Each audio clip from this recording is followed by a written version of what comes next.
Good afternoon. Boris Johnson has told the BBC there are grounds for caution ahead of a final decision on Monday about the lifting of all remaining COVID restrictions in England. Increasing concern about the spread of the Delta variant, which first emerged in India, has led to speculation of a delay of up to 4 weeks.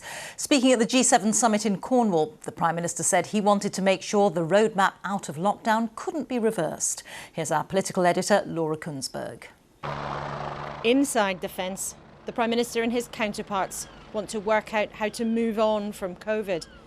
But it's still a clear threat outside the gates. The virus is growing again. The Prime Minister's hopes of lifting all limits on our lives in a week are burning under the bright sun.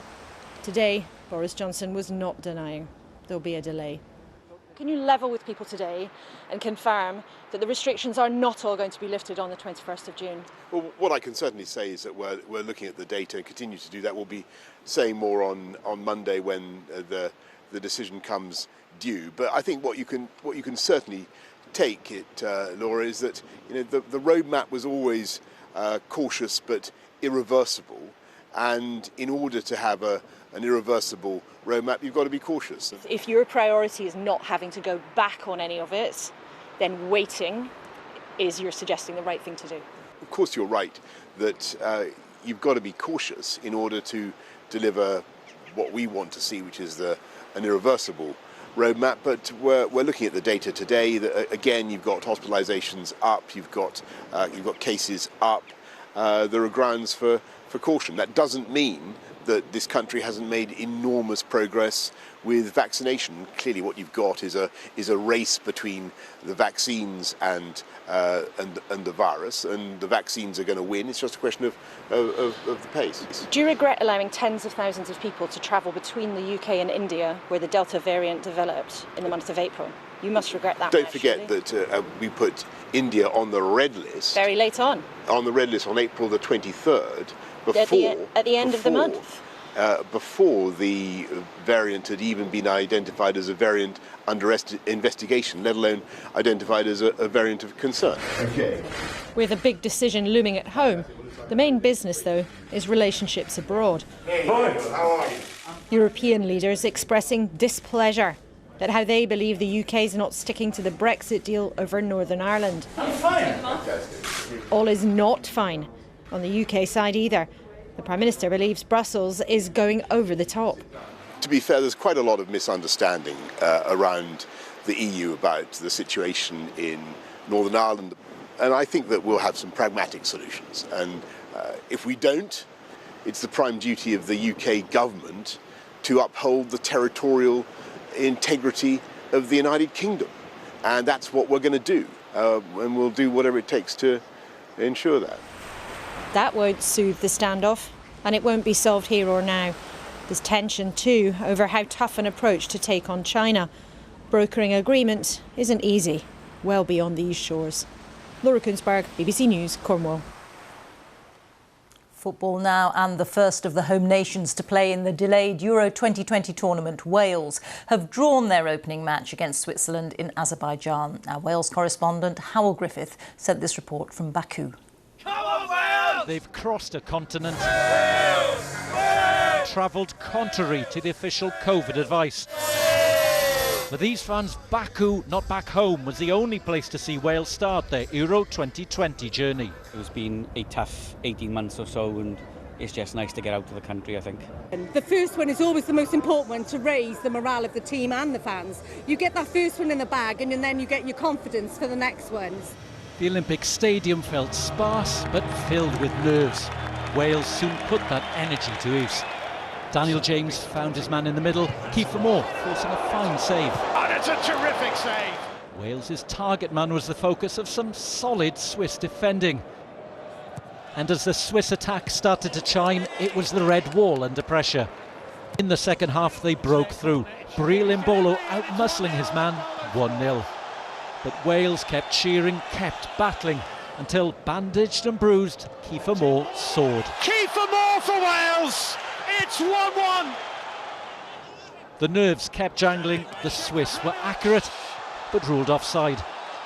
And Wales, in the end, were relieved to hold on for a draw.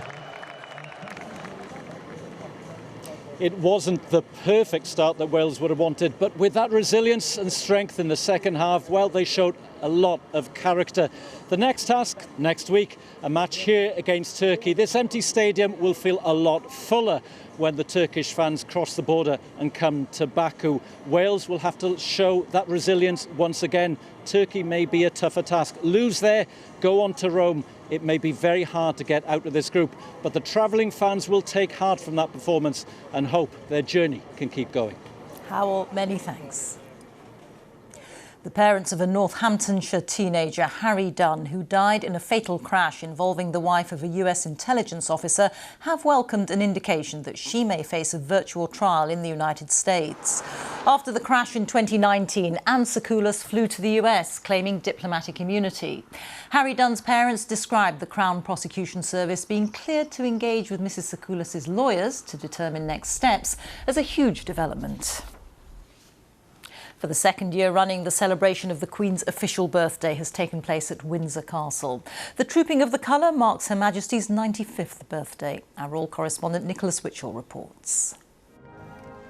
In the quadrangle of Windsor Castle, where 2 months ago the military paraded for the funeral of the Duke of Edinburgh, today the celebration of a birthday. Royal salute! Reeta! It is the Queen's birthday parade, marking this year her 95th birthday. And for the second year, because of the pandemic, the parade took place within the comparative privacy of Windsor Castle, rather than in public on Horse Guards Parade in central London. Unlike last year's very reduced parade, this year a colour was trooped from the 2nd Battalion of the Scots Guards. The standard was paraded through the ranks. There was intricate drill, closely observed by a monarch who attended her first birthday parade with her father, George VI. Wistful moments, perhaps, with memories of the many years when she would always have been accompanied to this parade by her husband. But this is a monarch who is keeping busy. Last night she was in Cornwall at the G7 summit. Tomorrow she'll be hosting President Biden at Windsor. And, all being well, next year, Trooping the Colour will be back on Horse Guards Parade at the start of the special Platinum Jubilee weekend, when Britain will be marking her 70 years on the throne. Nicholas Witchell, BBC News. Some of the key figures in the UK's efforts to combat coronavirus have been recognised in the Queen's Birthday Honours List, as well as figures from the worlds of sport and entertainment. Our arts correspondent Lizo Mazimba has the details. In the early days of COVID, Oxford University rapidly set up a huge trial to see which drug treatments worked, saving up to 1 million lives. The programme's leaders, Peter Horby and Martin Landray, have been knighted. A year ago, our focus was purely on can we find treatments for COVID. That's been our focus for the entire year. And this, I guess, is surreal in the sense it's personal recognition for what has been a colossal team effort. You have the ease of a Fred Astaire. Former Strictly judge Arlene Phillips is one of the world's top choreographers. She's delighted to become a dame. It has been recognised how important dance is to people. And dance and creating dance is one of the most empowering careers you can have. You know you make me wanna shout. The singer Lulu has become a CBE. The retired cellist Julian Lloyd-Webber, an OBE. I'm Jay. And the repair shop presenter Jay Blades, an MBE. Rodri plays it through here for Sterling, who's in. Footballer Raheem Sterling has also been made an MBE for services to racial equality. Over the last year or so, I've learned so much about myself, and it gives me, extra motivation to, give people a bit of understanding of, racial equality.